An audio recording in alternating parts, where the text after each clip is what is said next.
Alhamdulillahirabbil alamin. Wassalatu wassalamu ala mursalin sayyidina Muhammadin wa ala alihi wa sahbihi ajmain amma ba'du. Alhamdulillah, segala puji bagi Allah yang telah memberikan nikmat kepada kita pada sore hari ini. Kalau di Jogja, Masya Allah ya, syahdu, lagi hujan soalnya. Tuh, Bu Meti, hujan nggak, Bu?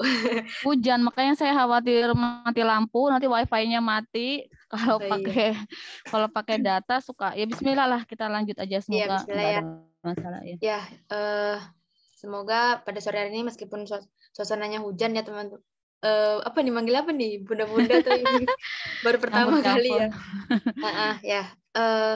Salawat dan salam tak lupa juga kita curahkan kepada baginda kita Rasulullah Muhammad SAW. Oke, insya Allah sore hari ini kita akan melanjutkan kajian kita seperti biasa bersama Ustazah Meti. Nggak kerasa udah part 3 ya, batch 3. Kayak gitu. Part 3 langsung aja untuk mungkin. tauhid, kalau sejak awal sudah 6 ya mungkin ya, jadi sudah 1,5 bulan. Nanti di bulan kita akan lakukan saringan Mbak Evi. Buat yang datang terus, nanti kita akan tambahkan satu kajian rutin yang lebih intensif. Nanti insya Allah lah kita akan kasih surprise. Ya, insya Allah. Jadi jangan kemana-mana ya para bunda, tetap stay tune bersama Ustazah Meti ya gitu. Oke, supaya lebih berkah forum kita, mari kita buka dulu dengan membaca Ummul Kitab dan doa belajar. Al-Fatihah.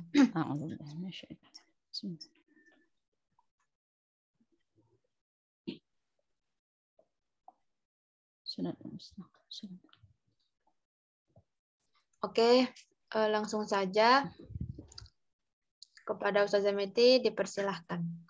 Ya baik, terima kasih Kak Evi atau DEvi, saya manggilnya macam-macam ya. Baik, Bismillahirrahmanirrahim. Assalamualaikum warahmatullahi wabarakatuh. Alhamdulillahirabbil alamin wa bihi nasta'in wa ala umuri dunya waddin wassalatu wassalamu ala asyrafil anbiya'i wal mursalin sayyidina Muhammadin wa ala alihi wa ashabihi wa ummatihi ajma'in amma ba'du. Rabbi israh li sadri wa yassir li amri wahlul 'uqdatam min lisani yafqahu qawli amma ba'du. Amin ya rabbal alamin. Alhamdulillah, akhwati fillah rahimakumullah, berbahagia sekali, tidak peduli cuaca panas, tidak peduli cuaca hujan, selama Allah Subhanahu wa taala masih memberikan kita kenikmatan sehat, kenikmatan hidup ya, tentu saja sehat dalam keadaan iman dan Islam yang kuat, insya Allah kita akan terus mengkaji. Jadi ini memang sudah harus jadi komitmen kita bersama ya, karena memang sejak awal saya dan teman-teman berinisiatif gitu ya membuat kajian ini.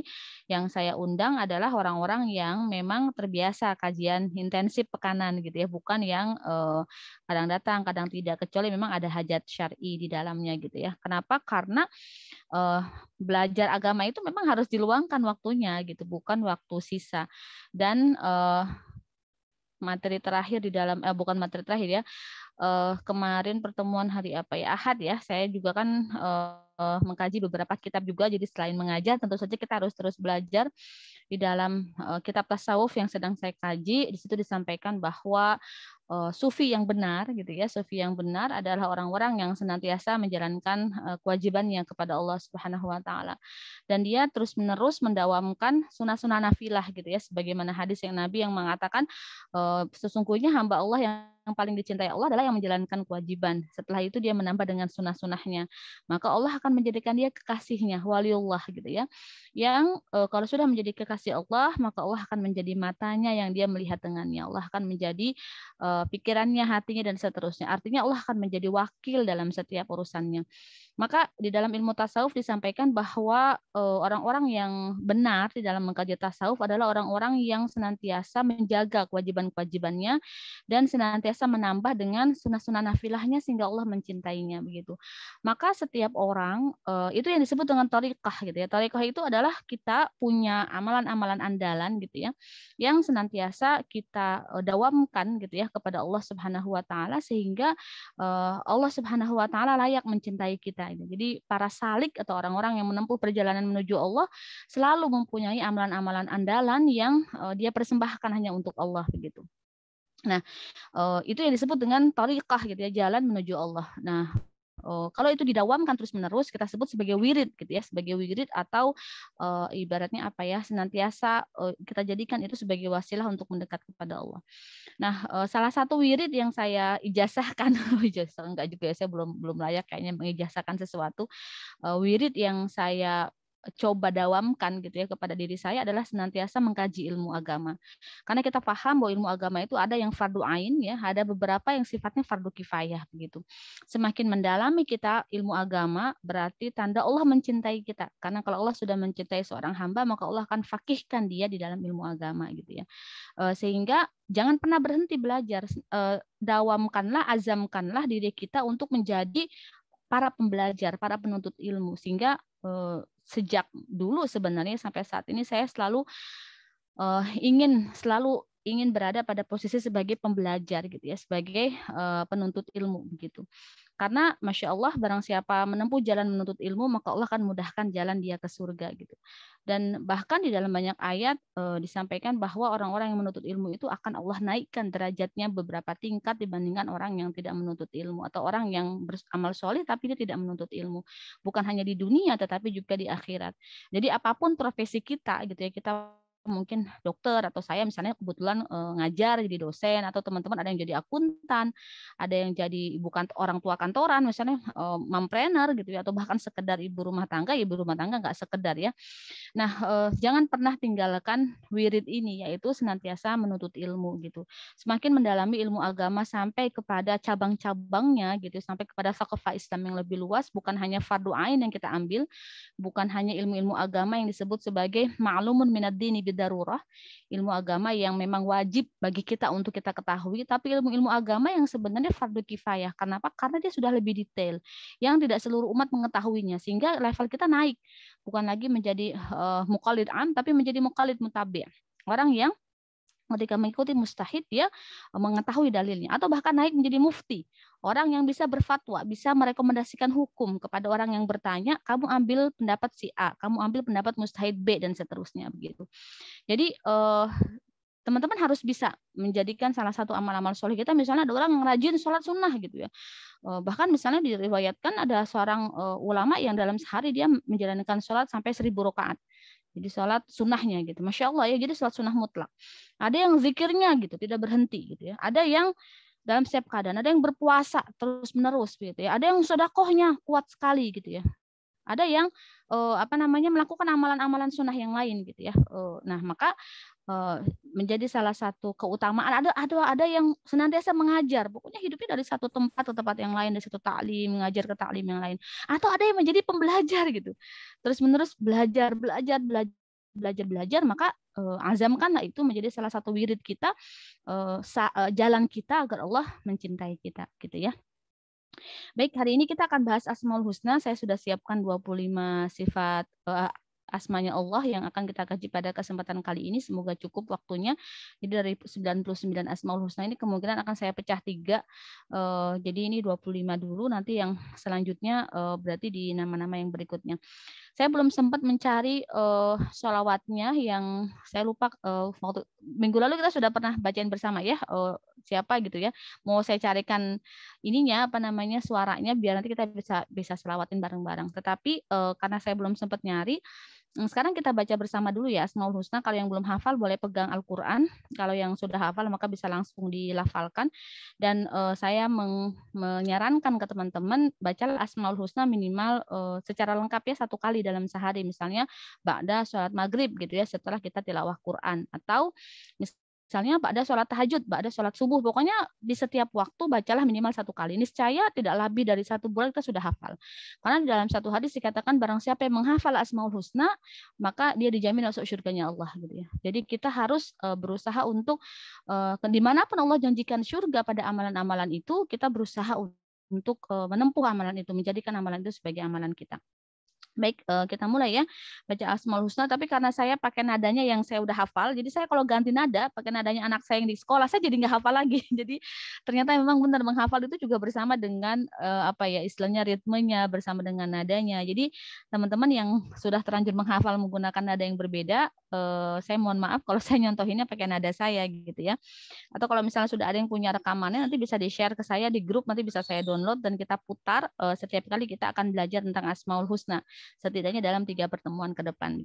Al-Muhyil Mumitul Hayyul Qayyum, Al-Wajidul Majidul Wahidul Ahadus Samadul Qadirul Muqtadirul Muqaddimul Muakhirul Awwalul Akhir, Az-Zahirul Batinul Walil Muta'allil Barrut Tawwabul Mutaqimul Afur Ra'ufu Malikul Mulki Dzul Jalali wal Ikram, Al-Muqsitul Jami'ul Ghaniyul Mughniyul Mani'ud Darun An-Nafi'un Nurul Hadi Badi'ul Baqi, Al-Warisur Rasyidus Saburul Ladzi laisa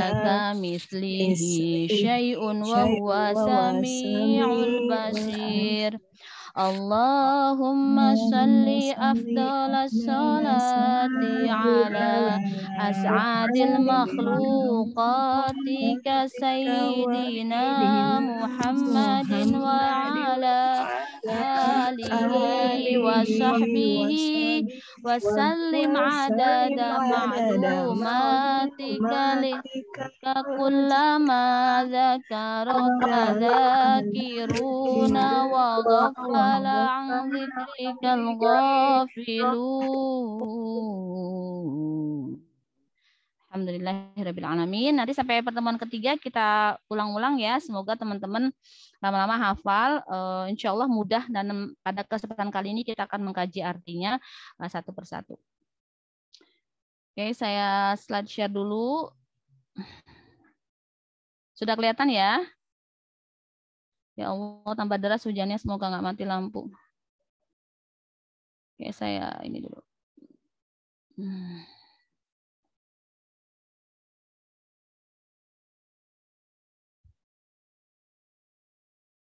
Baik, kita sekarang bahas, kalau kemarin kita sudah membahas tentang sifatul ulia atau sifat Allah yang maha tinggi, sekarang kita akan membahas Asmaul Husna atau nama-nama Allah yang baik gitu ya.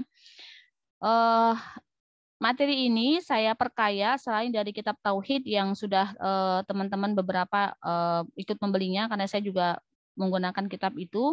Saya juga gunakan kitab Asmaul Husna lil Atfal. Jadi kitab syarah singkat Asmaul Husna karangan Syekh Mustafa Wahbah.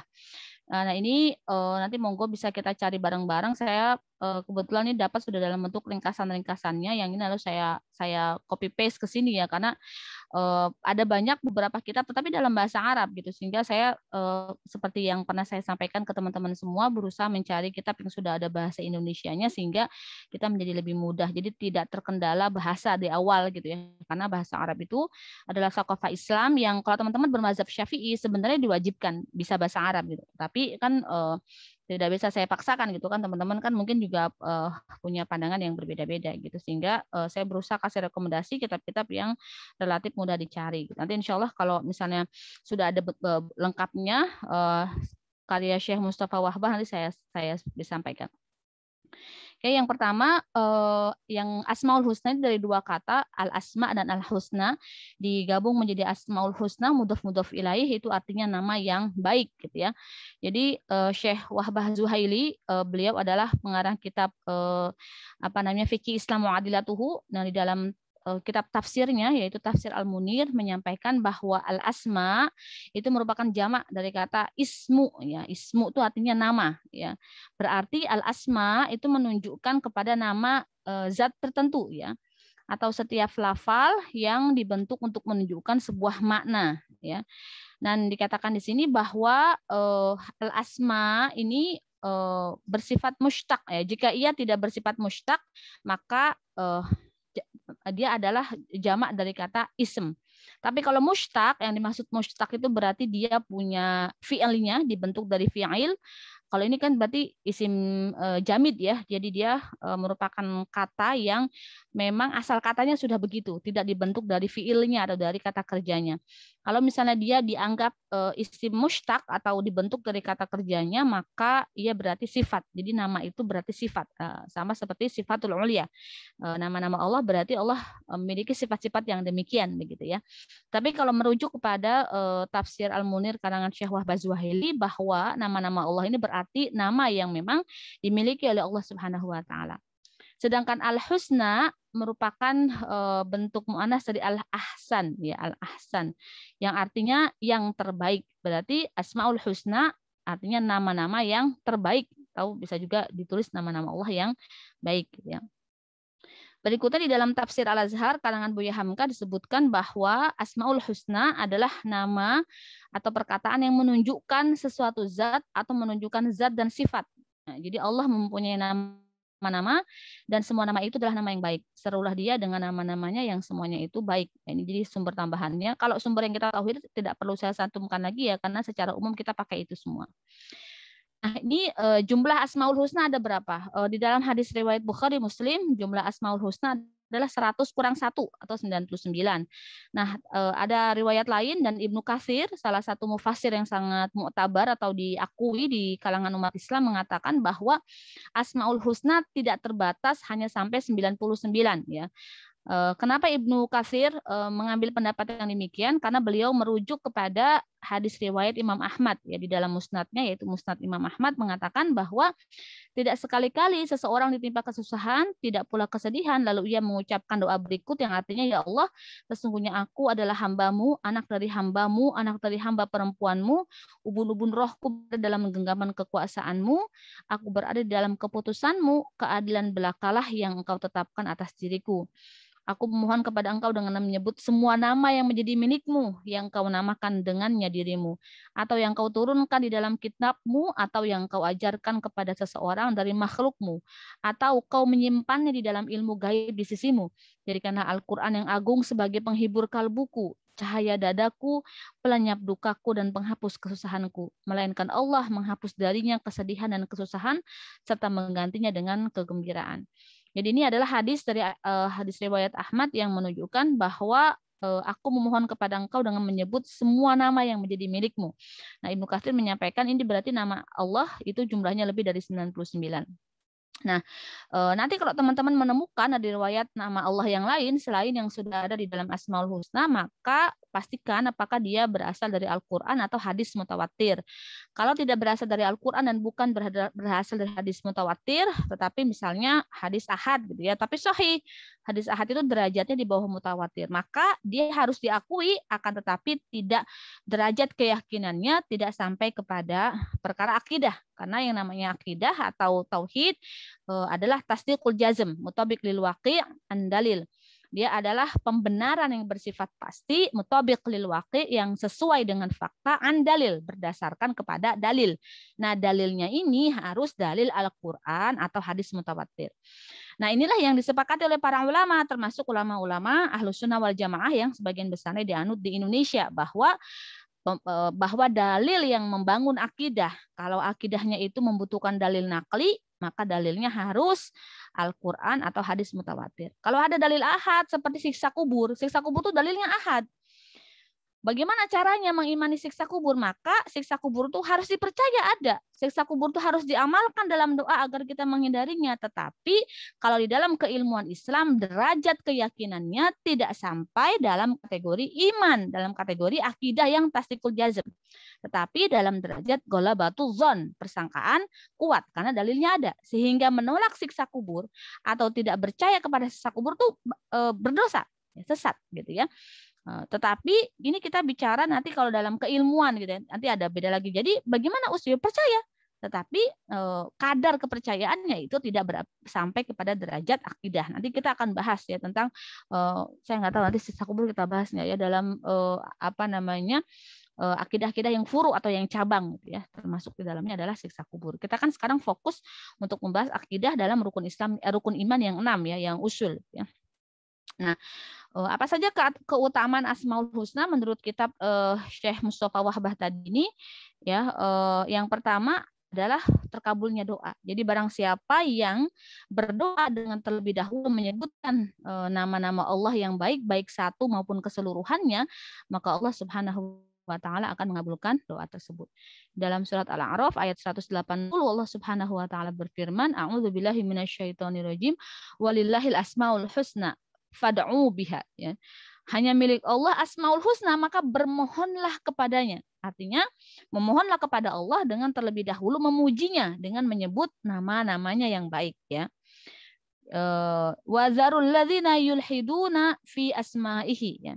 Dan tinggalkanlah orang-orang yang menyimpang dari kebenaran dalam menyebut nama-namanya, yaitu maksudnya adalah menisbahkan kepada Allah dengan nama-nama yang bukan atau yang mustahil menjadi nama-nama Allah. Saya jazau nama kanu ya'malun, ya, nanti mereka akan mendapat balasan terhadap apa yang telah mereka kerjakan. Jadi banyak sekali kan orang yang mengejek agama gitu ya, yang mengatakan hal-hal yang sangat buruk gitu ya ketika sedang menyebut nama Allah, maka biarkanlah urusannya kita kembalikan kepada Allah Subhanahu wa taala. Tetapi salah satu keutamaan Asmaul Husna adalah ketika kita berdoa menyebutkan salah satu atau keseluruhannya atau sesuai dengan hajat kita, lalu kita menyebut nama-nama Allah yang sesuai dengan hajat kita, maka Allah Subhanahu wa taala akan mengabulkan doa. Nah, teman-teman juga harus paham konsep tentang doa. Nanti kita dalam perkara akidah yang furu, nanti mudah-mudahan saya tidak terlupa, kita juga akan bahas tentang kedudukan doa gitu ya. Salah satunya adalah bahwa yang disebut dengan terkabulnya doa bisa jadi memang terkabul seperti apa yang kita kehendaki gitu ya, atau bisa juga berarti Allah hindarkan kita dari keburukan, berarti Allah ganti doa kita dengan pemberian Allah yang lain gitu ya. Bisa berupa hal lain yang berbeda dengan apa yang kita minta, bisa berupa juga misalnya dihindarkan dari berbagai keburukan dan sebagainya. Atau yang ketiga, Allah simpankan doa-doa kita itu sebagai cadangan pahala kita di akhirat nanti. Jadi doa-doa yang tidak terkabul itu nanti di akhirat akan menampakkan diri sebagai pahala yang sangat berlimpah, karena memang ketika di dunia doa-doa kita belum diijabah oleh Allah Subhanahu wa taala. Jadi tidak ada salahnya sama sekali, tidak ada sia-sianya sama sekali kalau kita banyak berdoa kepada Allah. Semakin banyak mengetuk pintu, maka akan semakin dibukakan oleh Allah Subhanahu wa taala. Nah, yang kedua, keutamaan Asmaul Husna adalah hukumnya sunnah untuk mempelajarinya. Ibnu Katsir juga menyampaikan bahwa ketika mengetengahkan hadis tentang doa tadi, lalu seorang sahabat bertanya, wahai Rasulullah, apakah kami boleh mempelajarinya? Maka Rasulullah Shallallahu Alaihi Wasallam bersabda, bala yanbaghi liman sami'aha an yata'allamaha. Benar dianjurkan bagi setiap orang yang mendengarnya atau Asmaul Husna ini untuk mempelajarinya, dalam hadis riwayat Ahmad. Dan tentu saja untuk memperkuat akidah kita harus tahu nama-nama Allah, karena kita akan bergantung kepada nama-nama Allah itu. Bagaimana mungkin kita percaya dan bergantung kepada zat yang kita serahkan semua kehendak dan urusan kita, sementara kita tidak tahu apa saja sifat dan nama-nama dari zat yang kita bergantung itu, kan nggak masuk akal begitu ya. Sehingga menurut saya mempelajari Asmaul Husna, makanya kenapa para ulama membagi tauhid itu menjadi 3 tadi, tauhid asma wa sifat juga. Karena itu menjadi satu kebutuhan mendasar bagi seorang muslim untuk memperkuat akidahnya, untuk menyempurnakan akidahnya dengan memahami Asmaul Husna begitu. Dan yang ketiga, Masya Allah, luar biasanya lagi Allah Subhanahu wa taala memberikan pahala Asmaul Husna itu bahwa dia akan masuk surga. Sebagaimana Rasulullah Shallallahu Alaihi Wasallam bersabda, Inna lillahi tis'atan wa tis'ina isman mi'atan illa wahidan. Man ahsoha dakhalal jannah. Masya Allah ya. Sesungguhnya Allah memiliki 99 nama, yaitu 100 kurang 1. Siapa yang ahsoha, menghafalnya, maka ia akan masuk surga. Ini hadis sahih riwayat Bukhari dan Muslim atau muttafaq alaih. Ini sampai-sampai para ulama mengatakan bahwa kalau ada tulisan atau karya paling baik ya, paling sahih, paling benar gitu ya setelah Al-Qur'an, maka dia adalah hadis riwayat Bukhari dan Muslim yang sering kita ketahui juga disebut sebagai hadis riwayat muttafaq alaih atau diittifaqkan, disepakati oleh 2 orang tadi, yaitu Bukhari dan Muslim. Bahkan Syekh Wahbah Zuhaili menjelaskan bahwa makna ahsoha di sini bukan hanya menghafalnya, tetapi menghitung, menghafal dan merenungi maknanya. Ya, jadi kita menghafal tapi tidak merenungi maknanya, maka tidak masuk dalam kategori ahsoha. Maka barang siapa yang man ahsoha dakhalal jannata. Kalau kita ingin masuk surga melalui jalan Asmaul Husna, maka hafalkanlah, renungkanlah maknanya gitu ya. Lalu kita jadikan dia sebagai pemula dari doa-doa kita. Masya Allah ya. Nah, 99 Asmaul Husna kita akan bedah hari ini. Kita akan mulai dengan Allah Subhanahu wa taala sebagai nama pencipta kita yang ini merangkum semua sifat atau semua nama yang Allah kabarkan kepada kita. Di dalam Al-Qur'an Allah Subhanahu wa taala disebut sebanyak 2698 kali. Bahkan Al-Qur'an dimulai dengan nama Allah, bismillah, dengan menyebut nama Allah. Kalau di dalam kitab tasawuf yang saya kaji, Hidayatul Hidayatul Auliya ila Thoriqil Hidayatul Azkiya ila Thoriqil Auliya. Ya, jadi petunjuk bagi orang-orang yang cerdas untuk menjadi kekasih Allah. Disampaikan kenapa bismi, ya, bi udah gitu alifnya dihilangkan, ditambahin ismi. Wah, itu Masya Allah dalam sekali. Itu materi awal-awal saya tuh sampai nangis saya gitu. Masya Allah segitunya ya ternyata gitu.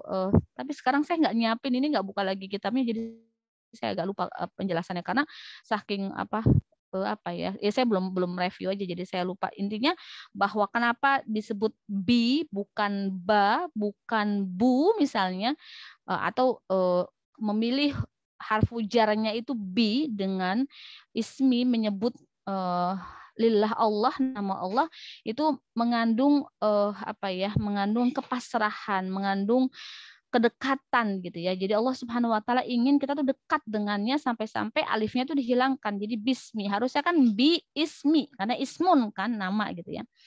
Jadi sampai seperti itu. Jadi Masya Allah, maka ketika Allah memulai dengan ucapan bismillah gitu ya di awal Al-Qur'an, itu berarti Allah Subhanahu wa taala ingin kita merasa dekat dengan Allah karena kita sedang berdialog dengan Allah dengan Al-Qur'an. Artinya Allah sedang berbicara kepada kita. Kan ada ulama yang mengatakan kalau engkau ingin berdialog kepada Allah, maka sholatlah. Tapi kalau engkau ingin Allah yang berdialog kepadamu, Allah yang ngobrol sama kamu, maka bacalah Al-Quran. Begitu ya.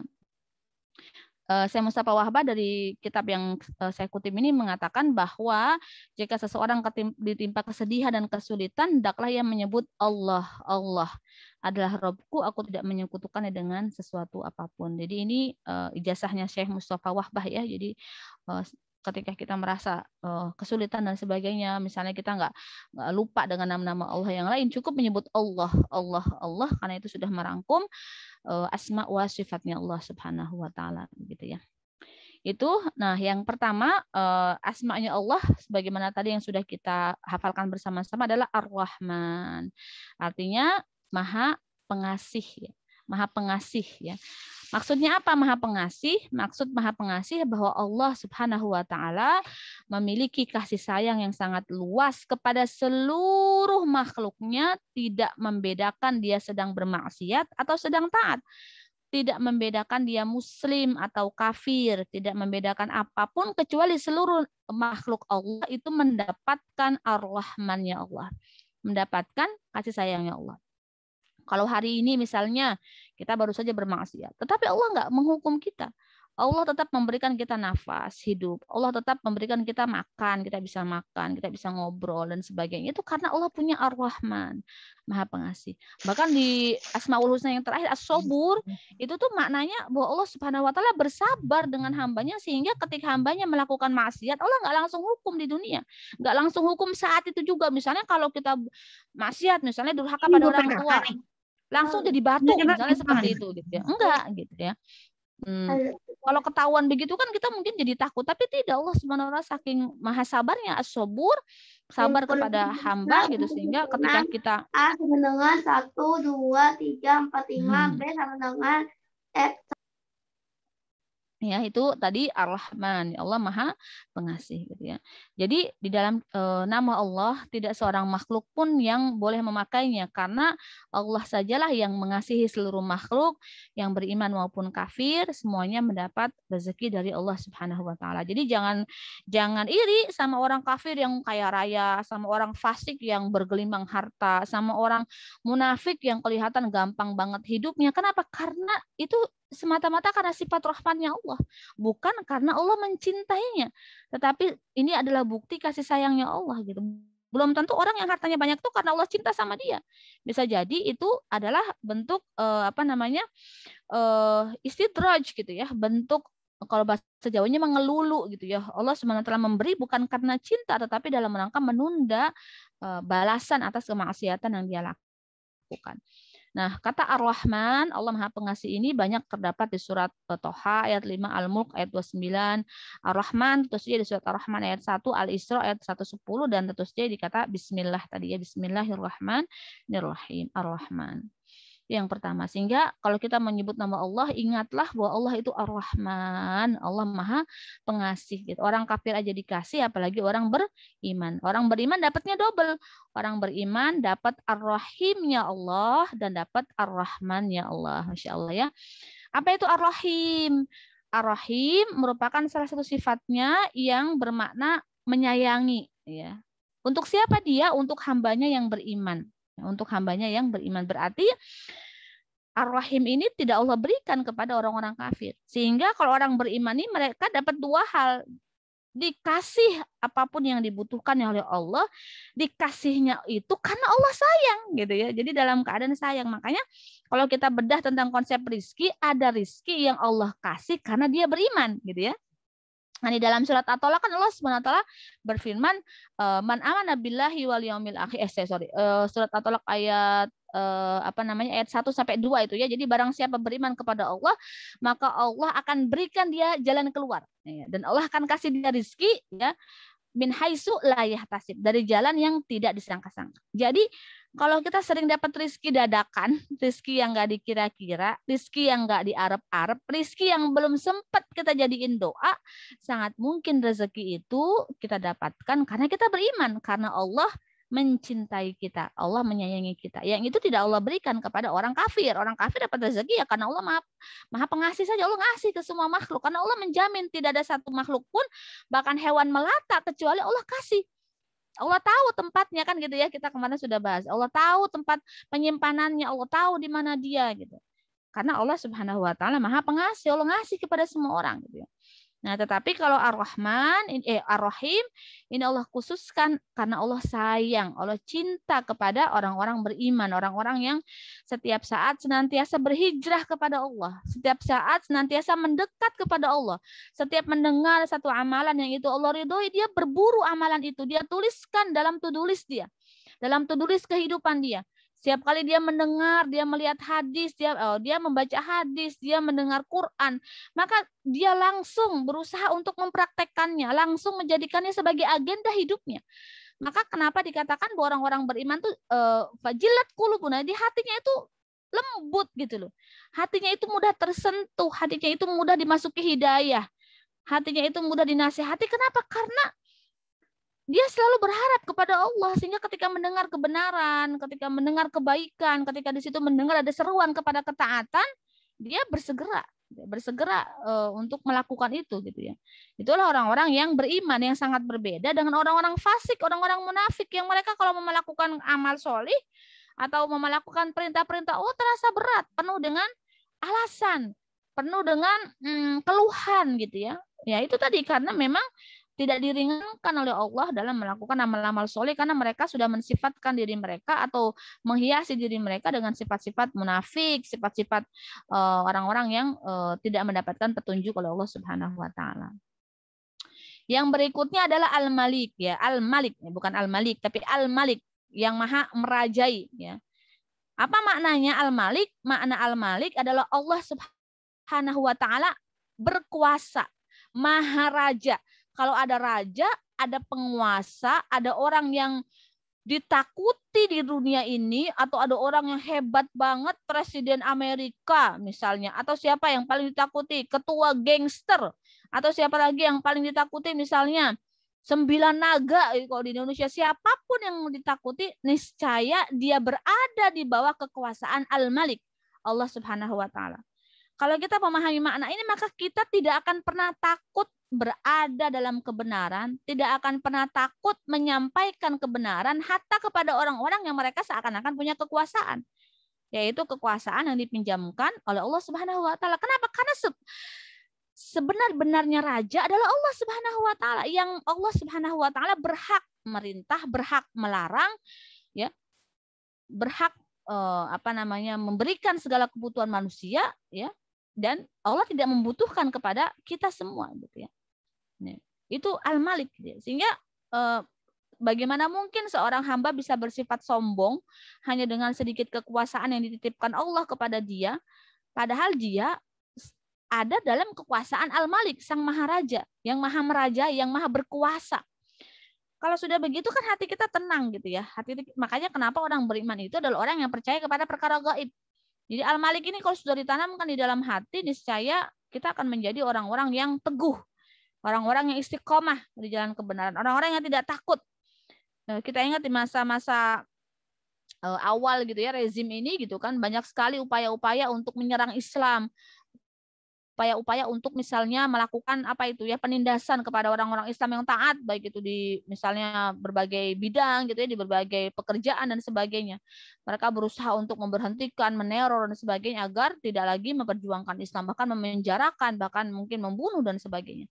Tetapi kita tahu bahwa kita punya Al-Malik, punya zat yang maha kuasa, lebih kuasa dari siapapun yang berkuasa. Karena sesungguhnya orang-orang yang seakan-akan sekarang berkuasa itu sedang dipinjamkan Allah, dan Allah sedang tunda hisab atas dirinya. Allah tidak pernah lalai atas setiap kemungkaran dan kezaliman yang dia lakukan karena kekuasaan yang Allah pinjamkan kepada dirinya. Kelak Allah akan pergeserkan, Allah akan gantikan kekuasaan dia dengan kekuasaan orang-orang yang beriman, begitu ya. Hanya tinggal menunggu waktu, dan kita hanya tinggal percaya dan berjuang saja, gitu ya. Jadi nggak usah khawatir, gitu ya. Allah lah yang berkehendak untuk memenangkan kita. Kita cukup istiqomah dalam berjuang. Itu yang ketiga, Al-Malik. Allah maha raja, atau yang maha merajai setiap raja atau siapapun, maha berkuasa atas apapun. Yang keempat, sifat nama Allah berikutnya adalah Al-Quddus. Al-Quddus itu artinya yang maha suci. Maksudnya yang maha suci adalah Allah Subhanahu wa taala suci dari semua sifat kurang, suci dari semua sifat cacat. Nah, Asmaul Husna ini memiliki makna kesempurnaan, terpuji dengan segala kebaikan dan keutamaan. Maka kalau kita faham Allah memiliki nama Al-Quddus, kita tidak mungkin suudzon kepada Allah, gitu ya. Misalnya kita baru mulai usaha, ditipu gitu sama teman. Terus kita bilang, ya Allah, kenapa toh diuji lagi? Salah saya tuh apa? Allah tuh maunya apa? Suka gitu ya. Ya Allah, kok Allah begini amat sih? Ya itu kita kayak ada rasa suudzon, seakan-akan Allah tidak adil gitu ya. Nauzubillah min dzalik. Seakan-akan padahal Allah maha suci dari sifat yang demikian, seakan-akan Allah menzalimi hamba-Nya. Oh tidak, Allah maha suci dari semua sifat-sifat yang kita tuduhkan yang itu tidak layak bagi Allah Subhanahu wa taala. Sehingga orang yang tahu bahwa Allah itu memiliki nama Al-Quddus tidak akan berani menyematkan pikiran-pikiran, sifat-sifat yang itu tidak sama atau tidak sesuai dengan Asmaul Husna. Jadi kadang-kadang saya suka begini, misalnya anak bertengkar gitu ya, anak bertengkar, saya tengahi nih, ngadukan semua, saya tengahi. Pada nggak terima kan keputusannya. Saya suka bilang gini, Umi serahkan urusan kalian kepada Allah. Terus mereka Umi loh, apa-apa kok serahkan kepada Allah, serahkan kepada Allah. Jangan khawatir, Allah itu tidak akan zalim. Kalau memang kamu yang benar, pasti Allah akan bela, pasti Allah akan catat sebagai pahala. Tetapi kalau kamu salah, pasti Allah catat sebagai dosa. Kenapa? Karena Umi kan lemah gitu. Jadi saya kan lemah. Saya hanya mendengarkan aduan-aduan itu, ya kan sangat mungkin saya juga punya keberpihakan dan sebagainya. Maka ketika mereka sudah saya putuskan tidak mau menerima, saya langsung katakan, Umi serahkan urusan kalian berdua kepada Allah, gitu ya. Karena Allah itu Al-Quddus. Ya, jadi saya ingat di zamannya siapa itu ya, rezimnya Mesir gitu ya, saat mereka juga sedang membombardir Islam dan sebagainya gitu ya. Waktu saya lupa nama presidennya dan tokoh Ikhwanul Muslimin yang sedang berada di forum itu. Jadi kalau tidak salah tuh Presiden Mesir saat itu yang sangat otoriter sedang mencaci maki Islam, mencaci maki gerakan-gerakan Islam dan sebagainya. Ketika turun betapa kagetnya ternyata di situ ada amirnya gitu ya, ada pemimpin dari gerakan Islam itu gitu ya. Lalu dengan gemetar gitu ya, si orang ini mohon maaf gitu ya atas apa yang sudah diucapkannya. Tetapi si pemimpin gerakan Islam ini mengatakan sesungguhnya urusanmu telah kuserahkan kepada Allah. Dia takut kan, kayak deg-degan gitu. Terus jangan khawatir gitu ya. Allah itu tidak mungkin zalim. Artinya apa yang kamu lakukan itu yang akan jadi akibat buat kamu gitu. Tidak usah khawatir. Kita kan kadang suka takut ya. Ada apa diaduin ke atasan, wah nanti malah kamu yang dibelain. Karena kita tahu manusia itu punya sifat lemah, punya sifat kurang, nggak adil, berpihak dan sebagainya. Sementara kalau urusan kita serahkan kepada Allah, niscaya Allah itu pasti adil. Allah tuh pasti tahu gitu kenyataan atau hakikat yang ada di dalam peristiwa itu, bahkan apa yang tersembunyi jauh di dalam lubuk hati. Maka memang yang paling baik itu kalau kita tidak mampu menjangkau hal itu, kita berusaha nih ikhtiar gitu ya, maka kita menyerahkan saja kepada Allah gitu, karena Allah maha suci dari sifat-sifat kurang dan sifat-sifat yang tidak sempurna gitu ya. Nah, termasuk misalnya Al-Quddus berasal dari kata Al-Qudsu yang berarti kesucian. Masjid Al-Aqsa itu juga disebut Baitul Maqdis, yaitu tempat yang disucikan ya, masjid yang disucikan dari segala dosa ya. Malaikat Jibril juga disebut Ruhul Qudus karena suci dari kesalahan, terutama saat menyampaikan wahyu, untuk menjamin bahwa wahyu yang disampaikan kepada Rasulullah SAW benar-benar berasal dari Allah gitu ya. Maka malaikat Jibril disebut Ruhul Qudus ya, jadi suci, jadi ruh yang suci dan tidak membawa kesalahan atau tidak melakukan kesalahan dalam penyampaian wahyu. Misalnya ada orang berpikir jangan-jangan Jibril nggak hafal gitu ya. Nauzubillah min dzalik, tidak seperti itu. Nah, Al-Quddus, nama Allah Al-Quddus ini ada di dalam Al-Qur'an surat Al-Hasyr ayat 23 dan Al-Jumu'ah ayat 1. Jadi saya tidak cantumkan surat-suratnya karena banyak kan. Jadi ini nanti teman-teman kan nanti akan dapat PowerPoint-nya ya. Ini saya belum bagi, nanti saya PDF-kan dulu lalu saya akan kirim ke grup biar teman-teman bisa langsung mungkin bikin apa ya catatan kakinya atau memasukkan ayat-ayat. Tadi saya belum sempat memasukkan ayat-ayatnya.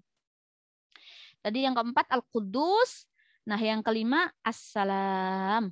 Artinya Maha Pemberi kesejahteraan. Jadi As-Salam artinya Allah Subhanahu wa taala terbebas dari kekurangan, cacat dan segala sesuatu yang tidak sesuai dengan keagungan dan kesempurnaannya. Dengan nama ini orang yang berzikir akan merasakan ketenangan dan rasa aman di dalam hatinya. Jadi dia berada dalam keadaan rafahiyah, sejahtera, tenang, tentram. Kenapa? Karena Allah itu As-Salam ya, pemberi kesejahteraan, pemberi ketenangan.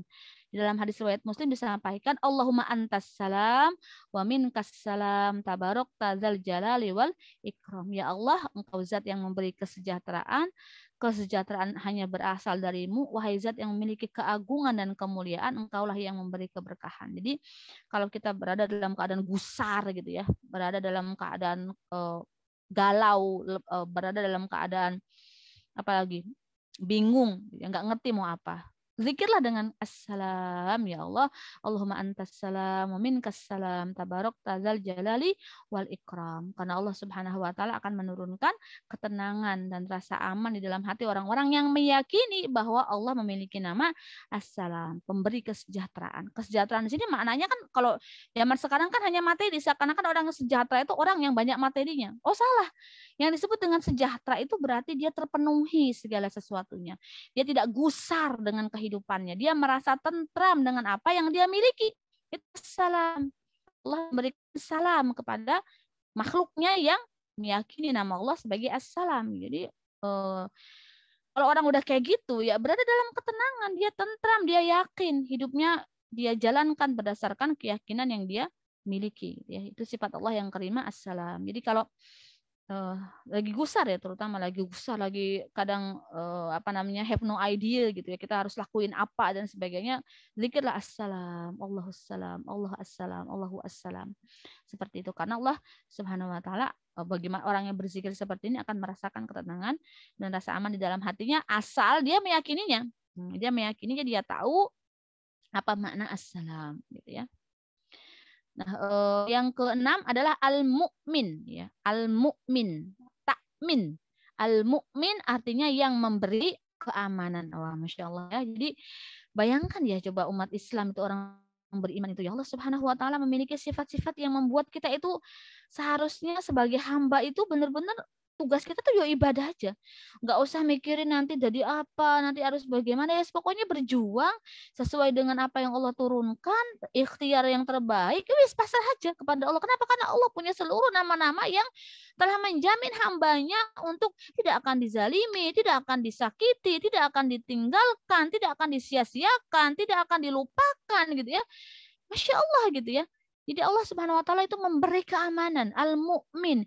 Kita nggak perlu nyogok-nyogok, kita nggak perlu apa istilahnya tuh pakai apa sih kalau apa itu rajah-rajah, nah, gitu kan. Pakai jimat-jimat untuk bisa punya kekuatan agar kita merasa aman dari gangguan orang, nggak perlu, cukup bergantung kepada sifat Allah al-mu'min. Ya. Karena al-mu'min maknanya adalah zat yang menjadi tempat pelarian dan perlindungan bagi orang yang merasa ketakutan, sehingga dia mendapatkan keamanan gitu, Masya Allah. Kan namanya hidup ini kan kadang banyak ujian ya, banyak situasi-situasi mencekam gitu ya. Saya ingat banget adik saya itu kebetulan suaminya kerja di perkebunan kelapa sawit ya, jadi mengepalai salah satu apa ya, cabang lah kelapa sawit di Kalimantan gitu. Tahu sendiri lah ya, itu kan friksinya banyak dengan masyarakat setempat ya, karena kan lokasinya biasanya berdampingan dengan apa namanya masyarakat adat dan sebagainya. Otomatis di dalamnya juga kan ada kesenjangan sosial ya. Kalau masyarakat adat mereka biasanya jadi buruh, dibayar harian gitu dan sebagainya. Suatu ketika adik saya cerita gitu ya, jadi ada pekerja buruh harian yang memang dipekerjakan dari masyarakat sekitar yang ternyata sudah berulang gitu melakukan pencurian terhadap gelondongan-gelondongan kelapa sawit itu. Kalau dulu sebelumnya suami adik saya ini secara damai aja gitu dinasehatin, dia tetap kerja di situ. Kenapa? Karena menjaga agar tidak terjadi friksi yang lebih tajam gitu. Nah, di masa suaminya adik saya ini diangkat ke hukum gitu, karena hukum dilaporkan ke kepolisian begitu. Kenapa? Karena sudah bertahun-tahun gitu, bahkan akumulasinya kalau di total sudah sangat besar gitu. Dan ini tidak bisa dibiarkan karena ini menjadi semacam mungkin bahasa kerennya kartel dia, atau sudah jadi kayak sindikat, bukan kartel, sindikat gitu ya. Sindikat yang memanfaatkan kelengahan atau memanfaatkan dalam tanda petik belas kasihan dari orang-orang yang bekerja di situ gitu ya, agar tidak diproses gitu. Nah, ketika diproses ini ternyata wah luar biasa gitu, sekampung itu saya nggak paham ya, kan kalau di Kalimantan kan besar-besar ya, misalnya kelapa sawitnya sekian hektar gitu, otomatis masyarakat adat di sampingnya kan juga banyak, ini mengepung pemukiman dari orang-orang yang bekerja di situ, termasuk di dalamnya adalah rumah dinas lah ya, bisa dikatakan begitu, adik saya dan suaminya gitu. Dia sangat ketakutan. Sampai didatangkan tentara gitu ya untuk menjaga wilayah itu agar kondusif, karena masyarakat marah gitu kalau ada beberapa orang yang dituduh mencuri itu ditangkap di BAP di kepolisian setempat. Itu adik saya nangis telepon, tolong bantu doa gitu ya. Nah, maka dalam kondisi chaos seperti itu gitu, atau misalnya teman-teman mungkin punya pengalaman-pengalaman lain ya dalam kondisi sangat khawatir gitu ya, penuh apa namanya, mencekam gitu, maka zikirlah al-mu'min.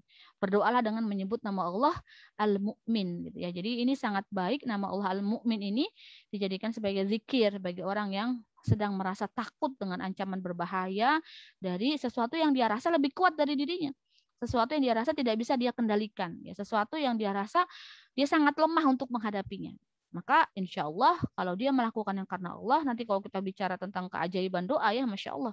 Bahkan ada orang soleh yang dirampok gitu ya, sebelum dibunuh dia izin sholat, selesai sholat orang yang merampok dia udah mati gitu. Ternyata dia dibunuh oleh malaikat penjaga gunung yang diperintahkan Allah gitu. Sampai begitu, Masya Allah gitu.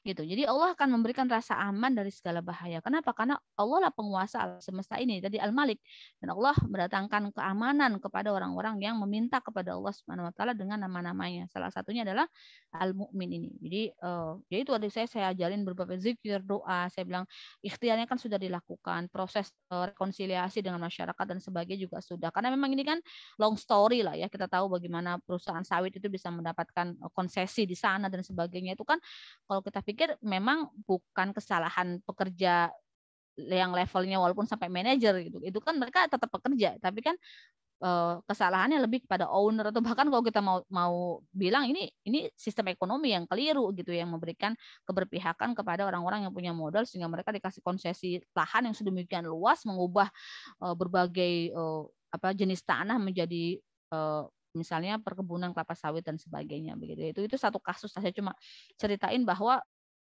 ada kadang kondisi-kondisi mencekam di dalam kehidupan kita gitu ya, yang sangat kita butuhkan ada rasa aman, sehingga kalau kita sudah muncul rasa aman, kita bisa berpikir logis, berpikir rasional, melakukan langkah-langkah terbaik untuk bisa menyelesaikan atau overcome the problems gitu ya, untuk mengatasi masalah yang sedang kita hadapi. Maka sangat cocok kalau kita menjadikan nama Allah Al-Mu'min sebagai zikir kita ya, seperti itu. Itu yang keenam. Yang ketujuh, nama Allah berikutnya yang kita akan bahas adalah Al-Muhaimin, yaitu yang maha memelihara, maha pemelihara. Apa makna Al-Muhaimin? Maknanya adalah Allah maha kuasa ya, mengawasi dan menyaksikan seluruh makhluknya, berkuasa penuh atas kehidupan si makhluk itu gitu ya. Jadi atas berbagai rizki dan sebagainya gitu, atas berbagai stepping hidupnya orang itu, dan semua yang berhubungan dengan dirinya sesungguhnya dia sedang dalam pemeliharaan Allah Subhanahu wa taala. Nah, kita bisa gitu ya berzikir dengan nama Allah Al-Muhaimin, misalnya saat kita melepas anak kita pergi ke pondok, saya ngalamin gitu ya. Kita kan nggak melihat langsung gitu ya, tidak secara direct gitu ya ngelayanin dia dan sebagainya. Maka titiplah kepada Allah sebagai Al-Muhaimin, ya Allah, wahai Zat yang maha memelihara, aku titip putriku, aku titip putraku dalam pemeliharaanmu, dalam pengawasanmu, dalam kekuasaanmu, gitu ya. Agar apa? Agar Allah lindungi, Allah berikan dia ketenangan, Allah berikan dia kemudahan di dalam belajar, Allah berikan dia hidayah untuk menjadi ahli ilmu, untuk menjadi ahli Quran, untuk menjadi mutiara umat, begitu ya. Maka termasuk misalnya kepada diri kita sendiri, kepada keluarga, kepada umat ya. Kita tahu bahwa umat Islam saat ini berada dalam kondisi yang tidak baik-baik saja. Ada banyak kondisi, termasuk misalnya peristiwa yang selalu terjadi dan berulang di Palestina sampai saat ini misalnya. Saya tuh terus terang kalau udah dengar peristiwa atau membaca berita peristiwa-peristiwa itu, saya selalu lemes gitu ya. Kayak misalnya kemarin tawanan yang kabur 6 orang, kembali 4 dalam keadaan juga disiksa. Aduh, saya bayangkan itu kalau dia ketangkap lagi, apa yang akan dilakukan Zionis itu kepada orang-orang yang ditangkap itu gitu ya. Belum lagi misalnya ada seorang wanita yang dia kecelakaan mobil terbakar, tapi sama Zionis nggak ditolong, bahkan dikenakan pasal seakan-akan dia itu mata-mata, sehingga walaupun tangannya itu pada hilang, mukanya itu cacat permanen ya, saya nggak tahu angkanya berapa, mungkin 70-90% tubuhnya itu terpapar api. Saat mobil itu kebakaran tuh nggak dikasih akses untuk bisa berobat, hanya dikasih painkiller gitu ya, penghilang rasa sakit setiap saat. Coba bisa dibayangin nggak betapa jahatnya gitu. Jadi ketika kemarin ada ibu hamil yang due date-nya memang dekat karena sudah 9 bulan tuh, dengan petisi internasional berhasil dibebaskan dengan jaminan gitu ya. Muncullah gitu ya juga berita tentang wanita yang dia itu juga di penjara di Israel dalam keadaan tadi gitu ya, dalam keadaan cacat secara fisik karena kecelakaan saat mengendarai kendaraan mobilnya, lalu dianggap itu adalah bentuk spionase gitu. Jadi saya membayangkan gitu kalau menjadi seperti dia, apa yang saya rasakan, apa yang saya lakukan tuh. Bahkan baru-baru ini saya membaca sebuah kisah seorang ulama di Suriah ya, beliau pengemban dakwah gitu ya, tidak pernah takut melakukan dakwah kepada penguasa. Ketika beliau melakukan dakwah kepada penguasa, beliau ditangkap, dipenjara, dimasukkan ke dalam kamar mandi yang sempit dan setiap hari dikencingin. Na'udzubillah min dzalik, selama 7 hari 7 malam. Jadi sebagai bentuk intimidasi mental gitu. Bisa dibayangin nggak sih, saya langsung nangis gitu. Ya Allah gitu. Jadi kisah nyatanya ini ya baru keluar setelah beliau bebas kan, terus lalu beliau berdakwah lagi dan terus ya gitu. Saya lupa namanya, Haji Sobri. Namanya Haji Sobri. Jadi beliau dalam keadaan di kamar mandi yang sangat sempit itu, saya tidak tahu posisinya apa, bisa duduk atau berdiri gitu. Beliau tetap sholat di waktu-waktu sholat, sehingga diejek oleh tentara-tentara yang menjaga gitu ya. Bagaimana mungkin kamu sholat sementara kamu dalam keadaan najis gitu ya. Lalu dia menjawab, oh sesungguhnya Allah Maha Suci. Artinya bahwa kondisi najisnya dia kan bukan dalam wilayah kekuasaan dia. Bisa dibayangin nggak sih seseorang di pengemban dakwah dihinakan, dikencingi. Jadi setiap kali ada tentara yang mau pipis atau apa, dia mengencingi kamar mandi itu. Yang tentu kena ke seluruh tubuhnya karena dia dalam keadaan diborgol, dalam keadaan kamar mandi yang sempit, tidak bisa menghindari najis dan sebagainya. Saya mendengarkan terus saja, ya Allah gitu ya. Di luaran sana orang memegang Islam gitu ya, orang berpegang teguh kepada agama, sedemikian banyak ujiannya gitu. Kita di sini di Indonesia dalam keadaan tenang, sentausa, oke lah kita juga ada ujian, ada nggak mungkin manusia yang nggak diuji ya. Lalu kita akan dapat apa di akhirat nanti kalau kita nggak tunjukin kesabaran dan kesungguhan kita. Tetapi kan tidak seberapa gitu ya dibandingkan ujian-ujian yang kita lihat memang nyata sekali lebih berat dari apa yang kita alami begitu. Jadi ini harusnya semakin mengokohkan kita ya bahwa semua yang terjadi itu sebenarnya semua dalam kontrolnya Allah gitu, dan memang setiap orang beriman semakin meningkat keimanan mereka, niscaya ujiannya juga menyesuaikan kadar keimanan yang mereka miliki gitu. Artinya itu dalam kesanggupan mereka gitu. Maka kita bisa berdoa menggunakan nama Allah Al-Muhaimin untuk mendoakan saudara-saudara kita di Rohingya, saudara-saudara kita Uighur gitu ya. Saudara-saudara kita di belahan bumi manapun yang sedang mengalami berbagai penindasan gitu ya, bukan hanya untuk diri kita sendiri karena Allah sesungguhnya yang maha memelihara mereka, Allah yang menjaga mereka, Allah yang menolong mereka, Allah yang menguatkan hati dan pikiran mereka, Allah yang menguatkan fisik mereka gitu ya. Masih ingat kisah salah seorang ilmuwan Iran ahli nuklir, seorang perempuan, aduh saya lupa namanya siapa ya, sampai sekarang kan juga belum dibebaskan, kita nggak tahu nasibnya ya. Jadi yang dia ditangkap saat sedang mengantar anaknya sekolah, itu aduh siapa namanya ya, saya lupa. Itu juga kisahnya sangat apa ya, buat saya tuh shock gitu ya mendengar kisah-kisah yang seperti itu, sehingga kita sebagai seorang muslim, seorang mukmin gitu ya, hendaknya senantiasa mendoakan mereka dan bisa menyebut nama Allah Al-Muhaimin, artinya yang maha memelihara. Yang berikutnya sifat Allah atau asma Allah nomor 8 adalah Al-Aziz ya, artinya maha perkasa. Insyaallah ya. Artinya Allah adalah zat yang maha perkasa, yang tidak bisa dikalahkan oleh sesuatu pun, maha kuat dan mengalahkan segala sesuatu. Bukankah kita menjadi tenang ketika kita tahu kita beriman dan menyembah Al-Aziz gitu ya? Bukankah kita harusnya menjadi tentram ketika kita tahu kita memang telah mewakilkan seluruh urusan kita kepada Al-Aziz gitu ya? Bukankah seharusnya kita benar-benar berada dalam keadaan keimanan yang kokoh karena Tuhan kita tuh Al-Aziz begitu ya, Masya Allah, yang maha perkasa begitu. Masya Allah ya, betapa Allah memiliki nama-nama yang baik, nama-nama yang terbaik gitu, sehingga kita bergantung pada nama-nama itu untuk menjalankan kehidupan kita agar Allah juga meridhoi kita gitu ya. Maka kalau menurut kitab ini di Mustafa Wahbah ini tambahan dari kitab Tauhid, yang kalau kitab Tauhid yang kemarin saya rekomendasikan kan tidak semua nama Allah disebutkan dan disampaikan ya maknanya, maka saya lalu cari dari kitab-kitab yang lain. Jadi dengan menyebut nama ini atau menyampaikan Al-Aziz, maka Allah Subhanahu wa taala akan memberi kekuatan, kekuasaan dan wibawa ke hadapan manusia. Ini adalah pendapat ulama ya, pendapat Syekh Mustafa Wahbah tadi. Yang berikutnya adalah Al-Jabbar, artinya yang maha kuasa. Ya, yang maha kuasa. Kalau tadi Al-Aziz yang maha perkasa, sekarang Al-Jabbar yang maha kuasa. Maksudnya apa? Maksudnya adalah Allah berkuasa untuk memaksakan kehendaknya kepada hambanya.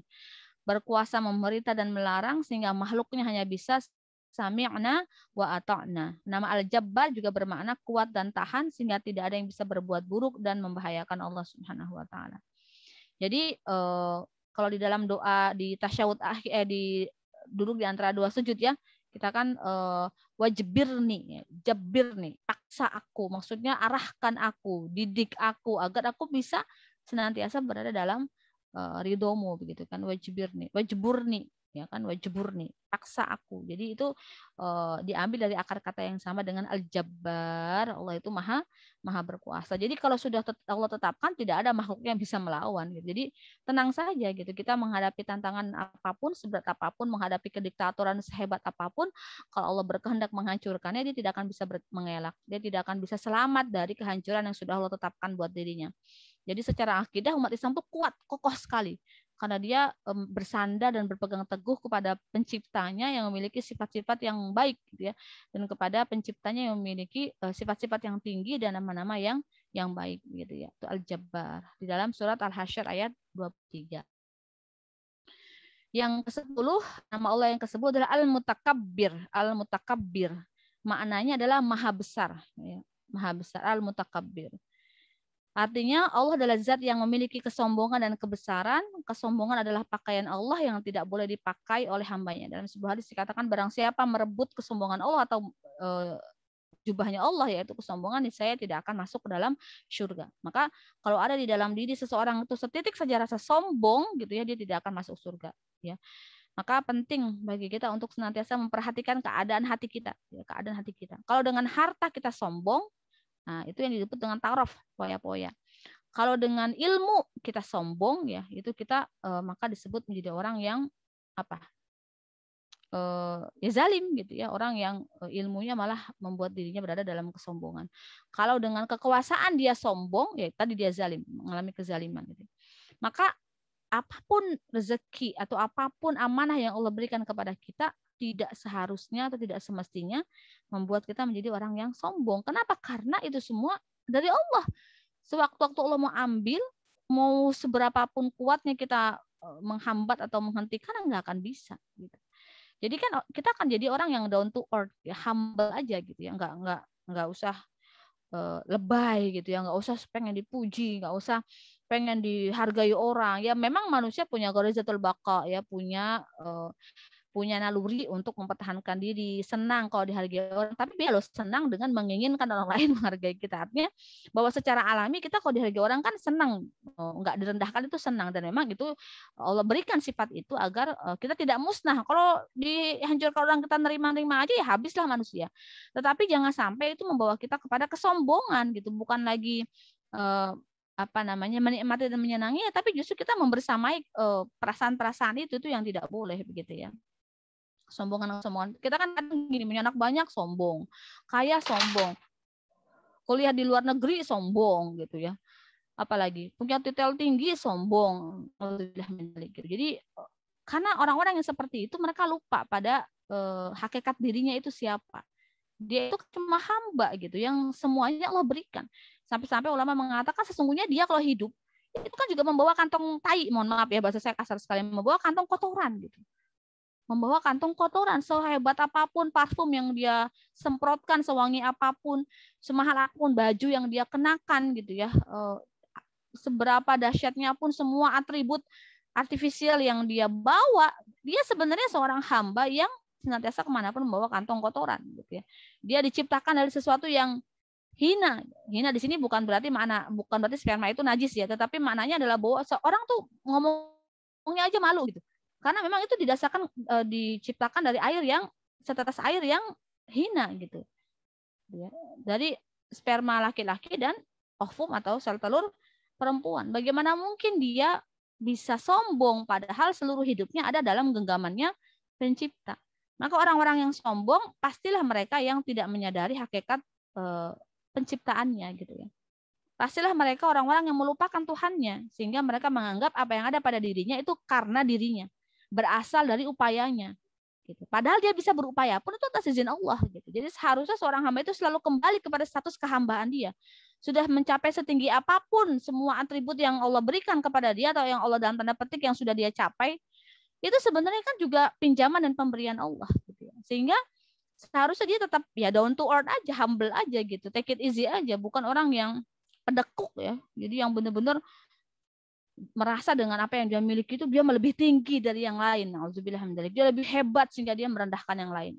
Maka barang siapa yang ada setitik saja kesombongan di dalam hatinya, dia tidak akan masuk surganya Allah. Maka terus-meneruslah beristighfar ya di dalam hati kita agar kita masukkan, kita rasukkan betul ke dalam hati kita agar tidak pernah terbersit sedikit pun kesombongan dari apapun yang sekarang melekat pada diri kita, dari apapun, wajah yang cantik, misalnya kemampuan bicara yang hebat, kemampuan menulis yang luar biasa, atau apapun. Karena sejatinya semua hanya berasal dari Allah Subhanahu wa taala. Bersyukurlah kepada Allah atas itu dan gunakanlah dia di jalan yang benar, di jalan amal solih gitu, bukan malah dengan itu dia bermaksiat. Karena orang kalau sudah sombong, dia merasa memiliki itu sehingga dia merasa dia bisa menggunakannya sesuka yang dia mau gitu. Padahal kan itu semua berasal dari Allah harusnya. Karena dia tahu itu semua berasal dari Allah, maka dia tidak akan berani untuk menggunakannya, tidak akan berani untuk memakainya kecuali sesuai dengan perintah dan larangan Allah Subhanahu wa taala gitu. Yang 10. Yang ke-11, asmaul adalah al-khaliq, artinya yang maha mencipta, ya. Dialah yang menciptakan alam semesta dan seluruh makhluknya, baik malaikat, iblis, jin, manusia, hewan maupun tumbuhan. Seluruhnya adalah ciptaan Allah. Jadi manusia itu sebenarnya kan hanya mampu membuat dari apa yang sudah Allah ciptakan. Tidak pernah mampu membuat dari tidak ada menjadi ada. Semua bahannya itu sudah Allah adakan di dalam kehidupan ini. Jadi Allah sudah sediakan alam semesta ini untuk melayani manusia. Sehingga dalam hal ini kita harus memanfaatkan apa yang sudah Allah sediakan buat dari alam semesta ini untuk kembali dalam rangka beribadah kepada Allah. Maka jangan sampai tahu begitu malah menyembah ilmu pengetahuan gitu, menjadi scientology gitu ya. Ada kan artis ya, saya nggak tahu ya sekarang dia masih begitu atau enggak. Tom Cruise itu ya scientology, dia menjadikan sains sebagai Tuhan gitu, atau sebagai sesuatu yang dipuja sangat berlebihan karena menganggap itulah yang membuat alam semesta ini tercipta, dari sains gitu. Nggak masuk akal begitu ya. Kenapa? Karena sains itu adalah temuan-temuan yang terungkap gitu ya, karena manusia melakukan penelitian terhadapnya begitu ya. Sementara manusia bisa melakukan penelitian atau benda-benda itunya ada, itu kan siapa yang menciptakan, siapa yang mengadakan itu semua, dari tidak adanya menjadi ada. Maka di pembahasan awal banget tentang akidah kita bahas bahwa ada silatul khalqi, ada hubungan penciptaan. Dari sebelum alam semesta ini sampai alam semesta ini ada, yaitu ada yang menciptakan, Allah. Bukan sekedar bukan diawali oleh teori Big Bang. Misalnya teori Big Bang itu benar, siapa yang istilahnya itu menekan tombol peledaknya, gampangnya gitu ya. Siapa yang meledakkan sehingga alam semesta ada yang jadi planet, jadi apa misalnya jadi laut gitu ya. Ya laut ada di bumi ya, di bumi jadi matahari dan sebagainya gitu. Misalnya dikatakan bahwa alam semesta ini tercipta karena kalau teman-teman misalnya mengikuti teori Big Bang. Saya dulu belajar filsafat itu banyak sekali yang mengambil dari filsafat-filsafat Yunani gitu ya, yang mengatakan bahwa terjadinya alam semesta ini ada yang teori apa sih, istilahnya macam-macam lah gitu ya, not make sense gitu, nggak masuk akal, karena itu semua ada karena Allah gitu. Kita padahal di dalam Al-Quran sudah disampaikan bahwa alam semesta ini sudah diciptakan bahkan lebih dulu daripada penciptaan Adam gitu ya, alaihissalam gitu ya. Jadi memang sudah disiapkan oleh Allah dan Allah sudah menyampaikan di surga saat itu bahwa Allah akan menciptakan makhluk manusia yang dia akan mengelola bumi gitu, yang saat itu diprotes oleh malaikat, bagaimana mungkin engkau akan menciptakan makhluk yang akan melakukan kerusakan dan menumpahkan darah gitu. Kalau Allah Subhanahu wa taala meralat hal itu dan mengatakan sesungguhnya Allah mengetahui sementara kalian para malaikat tidak mengetahui. Artinya memang manusia itu ya, walaupun misalnya wasilahnya gara-gara Nabi Adam dan Hawa memakan buah khuldi, tapi sebenarnya misinya itu adalah untuk memakmurkan bumi ini agar orang-orang yang ada di dalamnya atau semua yang ada di dalam ciptaan Allah ini menyembah kepada penciptanya begitu. Makanya orang pertama yang diutus adalah seorang nabi. Dia diutus sekaligus membawa suhuf gitu ya, risalah gitu ya, untuk menjadi guidance hidup gitu. Jadi bukan berarti orang pertama itu dibiarkan melakukan eksplorasi alam semesta ini tanpa hidayah. Nggak seperti bayangan gambaran, kalau teman-teman pernah tahu film Flintstone, nah, ketahuan saya kelahiran kapan ya. Itu kan menggambarkan seakan-akan orang zaman dulu tuh sangat tidak beradab begitu ya, penuh dengan apa ya istilahnya itu hal-hal yang sangat begitulah gitu. Padahal kenyataannya justru orang pertama yang Allah kirim ke muka bumi adalah orang yang berpengalaman hidup di tempat terbaik, yaitu di surga, dengan maklumat terbaik, dan Allah SWT sudah membekali dia dengan ilmu pengetahuan tentang nama-nama seluruh apa yang ada di alam semesta ini begitu ya. Masya Allah, berarti bersama nama itu kan ada sifat yang dia bisa eksplorasi. Makanya kenapa di masa Nabi Adam alaihissalam begitu, Qabil dan Habil sudah bisa beternak dan berkebun gitu ya, sesuatu yang orang-orang barat itu mencari-cari. Jadi sebenarnya manusia tuh dulu bisa apa, ada zaman apa dan sebagainya. Ya bahwa peralatan dan segala macam tentu berkembang sesuai dengan kemajuan zaman, tetapi bahwa makhluk pertama itu sudah punya pengetahuan tentang berkebun dan beternak, bahkan sudah diminta untuk berkurban gitu ya kepada Allah Subhanahu wa taala. Jadi sangat bertentangan apa yang selama ini kita belajari di dalam bangku sekolahan dengan keyakinan kita di dalam Al-Qur'an begitu. Maka Allah itu Al-Khaliq, yang maha menciptakan, maha pencipta. Yang berikut adalah Al-Bari, Al-Bari'u. Jadi artinya yang maha membuat. Jadi Al-Bari artinya adalah Allah yang membuat sesuatu dari ketiadaan. Dia menciptakan dan membentuk sesuai bentuk dan ukuran yang dia kehendaki. Nanti agak mirip dengan Al-Musawwir. Jadi yang membentuk atau menciptakan sesuatu, ya. Jadi menciptakan sekaligus membentuknya sesuai dengan kodarnya, sesuai dengan ukuran-ukurannya, sesuai dengan sifat-sifatnya. Oh, jantung itu kondisinya kayak gini, bentuknya kayak gini, katupnya ada berapa gitu kan, dibagi menjadi 4 ruangan misalnya, dan sebagainya. Masya Allah. Aliran darah kita misalnya, saya kemarin tuh di IG-nya Mbak Siska ya, saya lihat ada bayi prematur, jadi 14 minggu lebih cepat dilahirkan, yang sangat kecil, lebih dari 100 hari dia bertahan di rumah sakit dengan berbagai komplikasi yang menyertainya, sehingga benar-benar akhirnya bisa survive sampai saya nggak tahu saat ini mungkin masih ya. Saya jadi teringat ketika bayi saya juga begitu, di saat dirawat. Bayi saya sih lahir dalam kondisi cukup bulan ya, tetapi ada satu kelainan hipoplasia paru, jadi paru-parunya nggak ada satu yang kanan.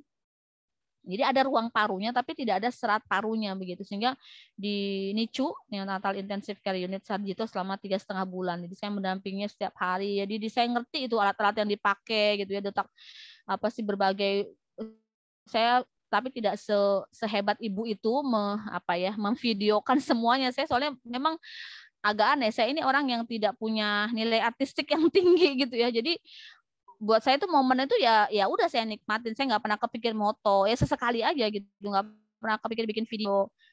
Sebenarnya padahal saya dari SMA suka menjurnal, tetapi pada kondisi itu mungkin karena kesedihan yang demikian sangat ya, jadi saya lebih banyak mendekat kepada Allah, sehingga tidak terfikir untuk membuat rangkaian peristiwanya setiap hari, sehingga saya bisa sharing ke teman-teman dan bisa jadi bahan buat pelajaran. Tetapi yang tergambar dalam benak saya betapa maha dahsyatnya Allah ketika Allah ambil satu saja organ tubuh manusia, atau Allah buat dia lahir lebih cepat gitu ya. Betapa manusia gedibakan tuh kalut gitu ya untuk berusaha menutupi itu, mengobati. Bagi Allah itu sesuatu yang sangat mudah, karena Allah lah yang menciptakan sekaligus membuat dia sesuai dengan kadar dan ukuran tertentu yang Allah kehendaki. Yang kita tidak bisa melawan, tidak bisa mengubah seluruh qadar atau seluruh karakteristik dan sifat-sifat yang sudah Allah sertakan pada seluruh makhluknya gitu ya, baik itu manusia, tumbuhan, hewan, dan seterusnya begitu ya. Kehidupan akhirat dan sebagainya semua tunduk kepada Al-Khaliq dan Al-Bari-nya Allah Subhanahu wa taala. Nah, yang ke-13 sifat Allah berikutnya adalah Al-Musawwir ya. Al-Musawwir artinya yang maha membentuk rupa ya. Jadi maknanya adalah Allah menciptakan segala sesuatu dan Allah membedakan mereka dengan bentuknya masing-masing sesuai dengan kehendaknya gitu ya. Jadi Allah adalah Al-Musawwir. Nah, Masya Allah ya, berapa miliar sih manusia di bumi ini? Sudah berapa? 6 miliar ya, 6 miliar gitu ya. Allah ada yang bikin Allah bikin kembar sekian gitu ya, satu dengan yang lain. Allah Subhanahu Wa Taala ciptakan rupa yang berbagai jenis binatang, tumbuhan. Baru kemarin saya lihat di IG, ternyata ular itu nggak semuanya bertelur. Ada dua jenis ular, yaitu ular boa pembelit dan ular satu lagi itu yang dia melahirkan. Jadi saya melihat bagaimana dia melahirkan, Masya Allah gitu ya. Setiap kali saya ngelihat ketemu satu makhluk Allah yang baru gitu, yang saya lihat dokumentasinya, ya Allah gitu, penuh dengan rasa takjub gitu ya. Masya Allah gitu ya, Allah Subhanahu Wa Taala demikian sempurna membuatnya. Kita nggak tahu ya baru ini, padahal tuh dia ya sudah Allah ciptakan sejak dulu gitu. Semakin merasa kecil, semakin merasa lemah, semakin merasa tidak bisa apa-apa, kecuali kita hamba dan beribadah kepada mencipta gitu. Semakin kita melihat ayat-ayat kauniyah tadi, ayat-ayat alam semesta tadi gitu, kita semakin tunduk kepada Allah Subhanahu wa taala. Nah, utamanya Al-Musawwir ini kepada bentuk-bentuk tertentu ya, kepada rupa-rupa tertentu yang sudah Allah gariskan pada setiap makhluknya. Oh ya, langit kayak begitu, bumi kayak gitu. Saya sampai sempat mikir, ya Allah, maha besar Allah yang menciptakan manusia rupanya begini gitu ya, kakinya 2, bahkan kepikir ada kaki atau organ manusia begini aja kan kita ya nggak tahu ya, tiba-tiba udah begini. Oh, lalu dari situlah kita bikin misalnya ada makhluk alien, hidungnya lah kita apain, telinganya lah kita apain. Sebenarnya kan kita hanya mengambil inspirasi dari ciptaan Allah yang sudah ada gitu, karena Allah lah Al-Musawwir gitu ya. Ya, jadi Allah menciptakan binatang, menciptakan tumbuhan, menciptakan itu kan jenis-jenis itu kan Allah yang tentukan. Yang kita dulu emang kita dari tidak ada menjadi ada ya, nggak kebayang gitu. Ada jenis itu, ada qadar itu, ada ukuran-ukuran itu di dalam alam semesta ini gitu. Maka seharusnya semakin kita tadabbur gitu ya kepada alam semesta, tafakur ya lebih tepatnya kalau kepada alam semesta, kita akan benar-benar merasakan gitu ya kehambaan kita sebagai makhluk gitu dan kemahabesaran Allah dengan segala sifat dan namanya begitu. Yang berapa ya? Oh, 5:30 kurang 10. Ya, satu lagi sudah saya buka slide-nya, Al-Ghaffar, artinya yang Maha Pengampun, Masya Allah ya. Al-Ghaffar ini berasal dari kata Al-Ghafru yang artinya menutupi ya. Jadi Allah menutupi dosa hambanya dan memperbaiki atau mengabaikan kesalahan-kesalahan mereka. Maka kenapa di dalam sebuah hadis dikatakan kalau kita sudah mohon ampun kepada Allah, kita tidak boleh lagi membuka aib dosa itu kepada manusia. Karena Allah sudah menutupinya. Orang yang bertobat dari sebuah dosa dan Allah mengampuninya, maka Allah akan menghapus jejak dosa itu dari dalam dirinya. Jadi ada hadis yang seperti itu begitu ya. Masya Allah ya. Maka kalau kita mohon ampun kepada Allah, ya sebutlah nama Allah Al-Ghaffar, ya Ghaffar gitu ya. Ya Ghaffar, ikfirli, ampunilah aku, dan seterusnya. Dalam surat Az-Zumar ayat 5 dan As-Sad ayat 66. Menyebut Asmaul Husna ini sangat tepat ketika kita sedang meminta ampunan dan menutupi aib-aib kita. Satu lagi ya, biar agak genap, 15.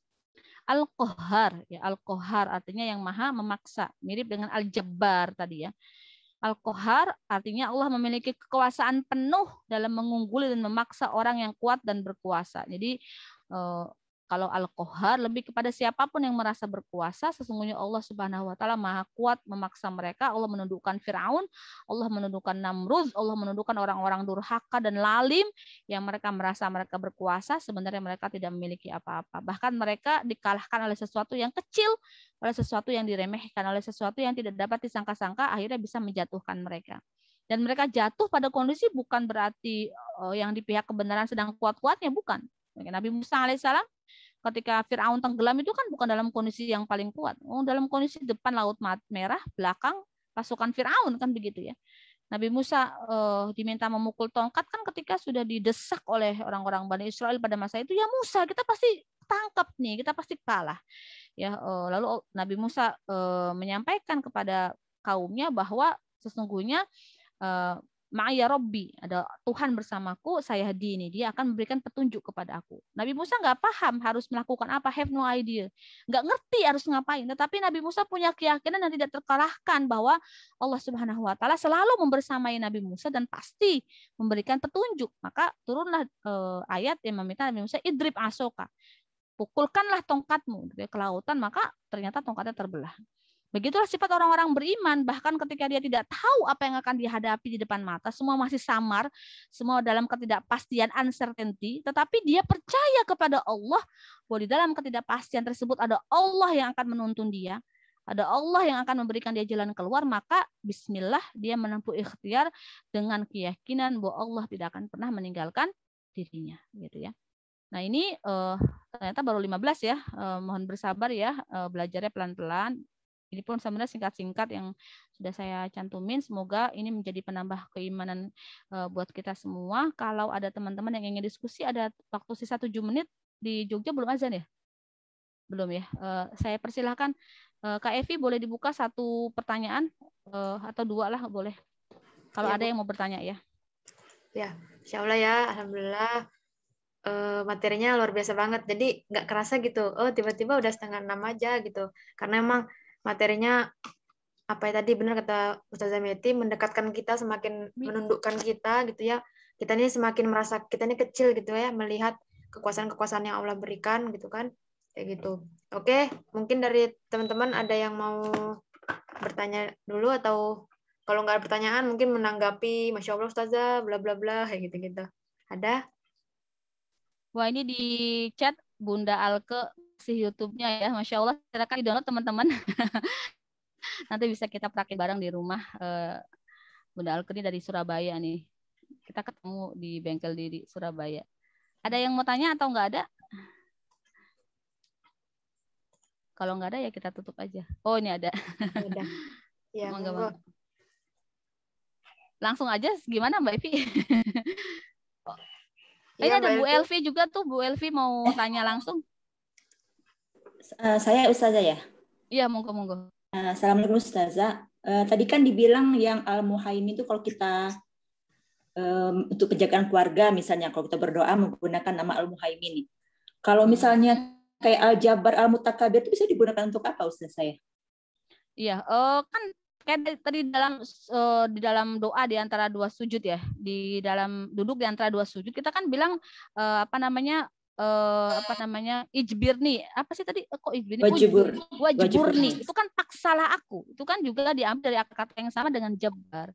Jadi kita minta agar Allah kondisikan kita agar berada di jalan Allah gitu, ya kan? Dalam keadaan istilahnya dikondisikan Allah. Jadi saya sering banget sampai ya Allah, kalau saya salah ijbirni, paksa aku untuk berada dalam kebenaran. Maksudnya Allah kondisikan, entah itu dinasihati, entah mungkin kejeduk ya, bukan berarti kita berdoa keburukan buat diri kita, tetapi namanya hamba, kadang-kadang kan kita kalau tidak minta kepada Allah, kita lalu lalai gitu dari kelalaian kita.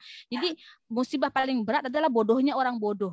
Jadi bodohnya orang bodoh itu orang bodoh yang tidak tahu dia bodoh gitu. Akhirnya karena tidak tahu dia bodoh, dia tidak mengobati kebodohannya gitu. Makanya nah itu tadi ya wajburni itu gitu. Jadi Allah paksalah aku itu bisa kita pakai untuk ketika kita merasa kita udah mengupayakan diri untuk berubah tapi kok sulit banget. Kayaknya masih banyak banget cantelan ini itu yang kita pertimbangkan gitu ya. Nah, mintalah Allah untuk mengkondisikan agar itu semua kita lepas dengan mudah sehingga kita benar-benar hijrah dengan sesuai apa yang Allah minta. Nah, itu bisa pakai ya jabbar wajburni ya seperti itu ya.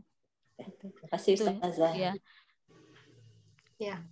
Ini masih ada lagi Bu, mungkin ya, bisa di chat ya yang tentang urutan Asmaul Husna ya. Jadi saya tidak pernah mendapatkan bentuknya seperti ranking, enggak begitu ya. Itu adalah nama-nama Allah yang baik yang harus bukan harus ya yang disunahkan untuk menghafalnya dan menjadi salah satu jalan ke surga begitu saja.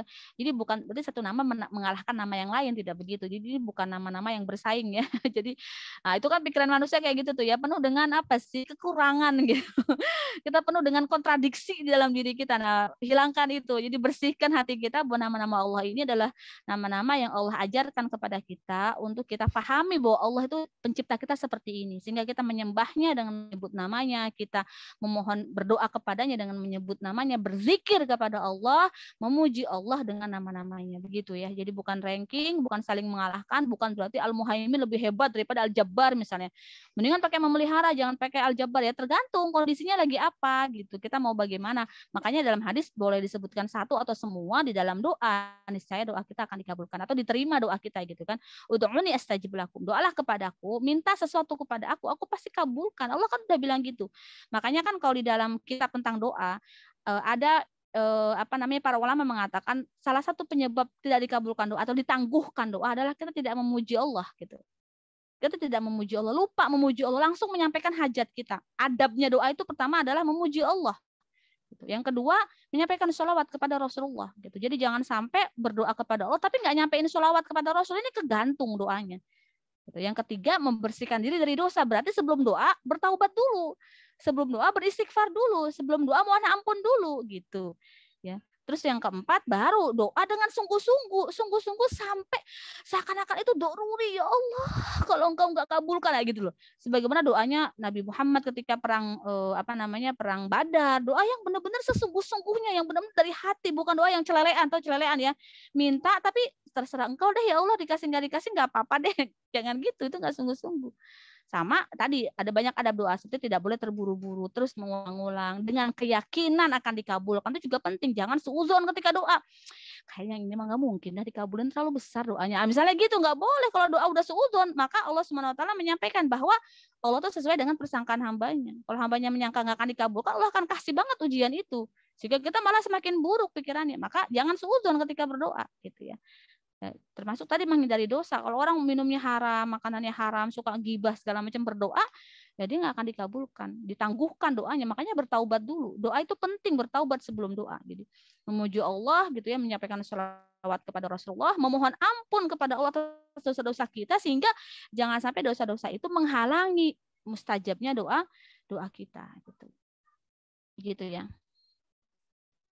Tidak boleh, Asmaul Husna tidak boleh buat nama-nama bayi. Kalau mau di depannya dikasih misalnya Abdul Malik. Nah, jadi ada hamba.